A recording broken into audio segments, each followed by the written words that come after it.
Hello everyone. Today we'll see Article 9 of Indian Constitution. Okay, we have already completed till Article 8. This is Article 9. So this is also nothing but it deals the citizenship. Okay, so you can see here this is nothing but is the Article 9. We'll read and we'll try to understand what this Article 9 says. Okay, so please read this bold text in all the articles. I emphasize the this bold text, because if you know this bold text, okay, especially in prelims exam, you might correct at least 4 to 5 questions, because especially the PSCs, even in UPSC also, they will directly written the statement and they will ask what is the in which article it comes. So you please remember this bold text. Anyway, we'll see what Article 9 says. Persons voluntarily acquire citizenship of foreign state not to be a citizen. Okay, this is very simple. We'll read this and we'll try to understand that what this is saying. No person shall be citizen of India by virtue of Article 5 or be deemed to be a citizen of India by virtue of Article 6 or 8 if he has voluntarily acquired the citizenship of any foreign state.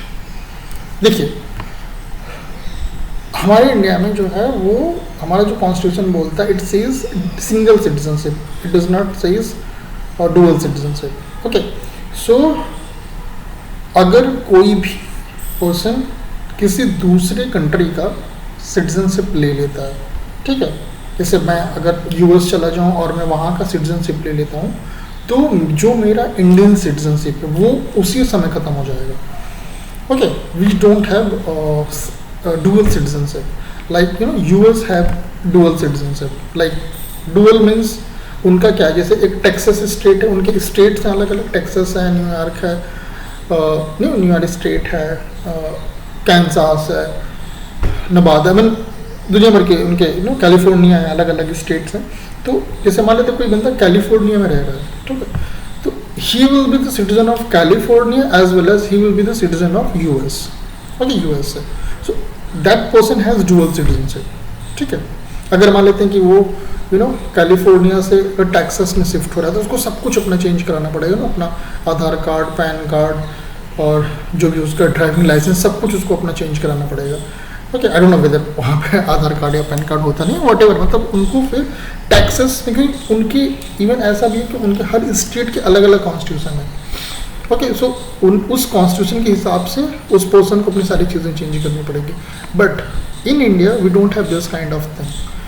जैसे मैं UP का हूँ, तो I am not the citizen of UP and then citizen of India. No, I am the citizen of India. Okay, whether I belong from Tamil Nadu और I belong from Jammu and Kashmir, my citizenship will be Indian. Okay, so this is the meaning of single citizenship. So हमारा constitution ये बोलता है कि अगर कोई भी person बाहर जाके या बाहर का किसी दूसरी कंट्री का citizenship, the moment he will take the citizenship of other country, his Indian citizenship will gone. Okay, उसका जो इंडियन सिटीजनशिप होगा उसी समय खत्म हो जाएगा. तो इसी वजह से इसमें ये ऐसा आर्टिकल 9 ये चीज़ क्लियरली बोल रहा है कि no person shall be citizen of India by virtue of Article 5 or to be deemed to be citizen of India by virtue of Article 6 or 8 if he has voluntarily acquired the citizen of any foreign state. Okay, I think मैंने enough explanation दे दिया, तो मुझे नहीं लगता है कि और आपको बताने की ज़रूरत है. Okay, so this is nothing but Article 9.